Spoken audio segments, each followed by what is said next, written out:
ఓం అగజాననపద్మార్కం గజాననమహర్నిశం అనేకదంతం భక్తానాం ఏకదంతముపాస్మహే. జ్ఞానానందమయం దేవం నిర్మలస్ఫటికాకృతం ఆధారం సర్వవిద్యానాం హయగ్రీవముపాస్మహే. చతుర్భుజాం త్రినేత్రం చ శూలం ఢమరుకం తథా కపాలం ఖడ్గసంయుక్తం పోలాం దేవి నమామ్యహం. పూర్వకాలమునందు ఉజ్జయిని మహంకాళి పట్టణమునందు సోమయాజులు సోమదేవమ్మ కలరు. ఆమెకు 7 కుమారులు 7 కోడండ్లు. సిరి సంపదలతో తులతూగుతూ ఉండిరి. 7 కుమారులు వేరువేరు కాపురాలు చేయిచు ఉండగా భాద్రపద మాసమందు కోడళ్ళందరినీ పిలిచి, అమ్మ, ఈ అమావాస్య పోలేరమావాస్య.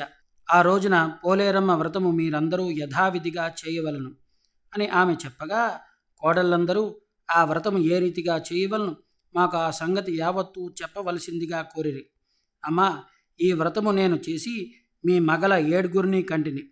ఈ ఐశ్వర్యము అందువల్లనే మనకు సంప్రాప్తించినది కనుక ఆ దినము ఉదయాన్నే లేచి ఇల్లు గడపలు పరిశుభ్రంగా చేసుకుని ముగ్గులు పెట్టి స్నానము చేసి శుచిగా బియ్యాన్ని నానబోసి పిండి దంపి కొబ్బరికాయ ముక్కలను తరిగి ఆరిద వండి కలగాయ పులుసు అనగా 7 జాతుల ముక్కలు వేసి పులుసు వండి ప్రదోషకాలమందు మహంకాళీదేవికి పూజ గావించి 7 పుల్లగుమ్మడి ఆకుల్లోని ఆరిద ఉంచి భక్ష్య భోజ్యాదులు నివేదన చేసి కథ విని అక్షంతులు వేసుకుని ప్రసాదం పుచ్చుకోవలను. బహునిష్టగా ఈ వ్రతాన్ని యథావిధిగా చేయవలను అని చెప్పి పంపించినది. అమావాస్య నాడు ఉదయాన్నే సోమిదేవమ్మ 7 కుమారు ఇండ్లకి 7 మానెల బియ్యము 7 కొబ్బరికాయలు 7 సేర్ల బెల్లము పంపించినది. అత్తగారు నియమించిన ప్రకారముగా కోడళ్ళందరూ మిక్కిలి శుచిగా ఈ వ్రతము జరుపుచూ ఉండగా 7వ కోడలు మాత్రము బియ్యము నానినదో లేదో అనుకొని కొంచెం నోట్లో వేసుకునెను. అటు తర్వాత పూజా వగేరాదులు జరుపుకునిరి. తన పిల్లవాడిని తీసి కథ వినవలనని పిల్లవాడిని తీసేసరికి పిల్లవాడు చనిపోయిండెను.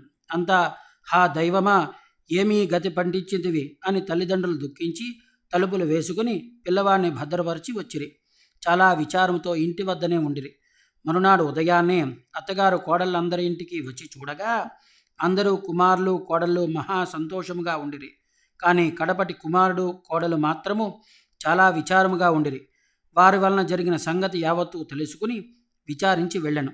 2వ సంవత్సరము నాడు మునుపటి వలనే అత్తగారు అమావాస్య నాడు 7 సామాగ్రి పంపించినది. కోడళ్ళందరూ శుచిగా వ్రతము జరుపుచూ ఉండగా 7వ కోడలు ఆరిదలో కొబ్బరికాయ ముక్క వేగినదో లేదో అనుకుని కొంచెం నోట్లో వేసుకున్నాను. తరువాత పూజ ముగించుకుని కథ వినవలనని పిల్లవాడిని తీసేసరికి పిల్లవాడు చనిపోయి ఉండను. తల్లిదండ్రులు మిక్కిలి దుఃఖించి పిల్లవాడిని భద్రపరిచి వచ్చిరి. మరునాడు ఉదయాన్నే అత్తగారు వచ్చి ఈ సంగతి యావత్తూ తెలుసుకుని విచారించి వెళ్ళాను. 3వ సంవత్సరము అత్తగారు పంపించిన సామాగ్రి తీసుకుని కోడళ్ళందరూ బహు జాగ్రత్తగా ఈ వ్రతము జరుపుచూ ఉండగా కడపటి కోడలు పులుసులో పులుపు చాలినదో లేదో అనుకుని కొంచెం నోట్లో వేసుకున్నాను. మునుపటి వలనే విధముగా కథ వినవలనని పిల్లవాడిని తీసేసరికి పిల్లవాడు నిద్రపోయి ఉండెను. తల్లిదండ్రులు దుఃఖించి పిల్లవాడిని భద్రపరిచి వచ్చిరి. మరునాడు ఉదయాన్నే అత్తగారు వచ్చి సంగతి తెలుసుకుని విచారించి వెళ్ళాను. 4వ సంవత్సరము అత్తగారు పంపించిన సామాగ్రి తీసుకుని అందరూ మిక్కిలి శుచిగా ఈ వ్రతము జరుపుచూ ఉండగా 7వ కోడలు మరలా ఆడద వండి ఉడికినదో లేదో అనుకుని కొంచెం నోట్లో వేసుకున్నాను. మునుపటి వలనే కథ వినవలనని పిల్లవాడిని తీసేసరికి పిల్లవాడు నిద్రపోయి ఉండెను. తల్లిదండ్రులు దుఃఖించి పిల్లవాడిని భద్రపరిచి వచ్చిరి. మరునాడు ఉదయాన్నే అత్తగారు వచ్చి సంగతి తెలుసుకుని విచారించి వెళ్ళాను. 5వ సంవత్సరము అత్తగారు పంపించిన సామాగ్రి తీసుకుని అందరూ మిక్కిలి శ్రద్ధతో ఈ వ్రతము జరుపుచూ ఉండగా కడపటి కోడలు పులుసులో గుమ్మడికాయ ముక్క ఉడికినదో లేదో అనుకుని కొంచెం నోట్లో వేసుకున్నాను. మునుపటి వలనే కథ వినవలనని పిల్లవాడిని తీసేసరికి పిల్లవాడు చనిపోయి ఉండెను. తల్లిదండ్రులు దుఃఖిస్తూ పిల్లవాడిని భద్రపరిచి వచ్చిరి. మరుసటి రోజు ఉదయాన్నే అత్తగారు వచ్చి సంగతి తెలుసుకుని విచారించి వెళ్ళాను. 6వ సంవత్సరము అత్తగారిచే పంపించబడిన సామాగ్రి తీసుకుని కోడళ్ళందరూ బహు నియమముతో ఈ వ్రతము సలుపుచూ ఉండగా 7వ కోడలు ఆరిదలో తీపి సరిపోయినదో లేదో అనుకుని కొంచెం నోట్లో వేసుకున్నాను. మునుపటి వలనే కథ వినవలనని పిల్లవాడిని తీసేసరికి పిల్లవాడు చనిపోయి ఉండెను. దుఃఖిస్తూ పిల్లవాడిని భద్రపరచుచూ ఇంటి వద్దనే ఉండిరి. మరునాడు ఉదయాన్నే అత్తగారు వచ్చి సంగతి తెలుసుకుని విచారించి వెళ్ళను. 7వ సంవత్సరము అత్తగారు పంపించిన సామాగ్రి తీసుకుని కోడళ్ళందరూ చాలా శ్రద్ధతో ఈ వ్రతము చేయిచూ ఉండగా కడపటి కోడలు పులుసు రుచిగా ఉన్నదో లేదో అనుకుని కొంచెం నోట్లో వేసుకున్నాను. మునుపటి వలనే కథ వినవలనని పిల్లవాడిని తీసేసరికి పిల్లవాడు చనిపోయినను. ఈ విధముగా భక్తి లేని పనులు 7 సంవత్సరములు చేసేసరికి సంవత్సరానికి ఒక్కొక్కరు చెప్పున 7 మృతి చెందను. 7వ సంవత్సరము చనిపోయిన పిల్లవాడిని తీసుకుని శ్మశానమునందు భద్రపరిచిరి.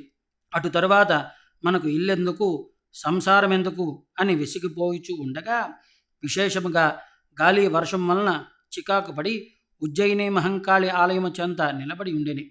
ఆ అర్ధరాత్రి లోపల మహంకాళీదేవి భక్తుల చేయబడిన భక్ష్య భోజ్యములు దూతలతో సహితంబుగా వినియోగపరచుచూ ఉండు సమయమందు వారు ఉభయులు అటు ఉండుట చూచి మహంకాళి ఎరింగించి దూతలను పిలిచి వారిని లోపలికి తెప్పించిరి.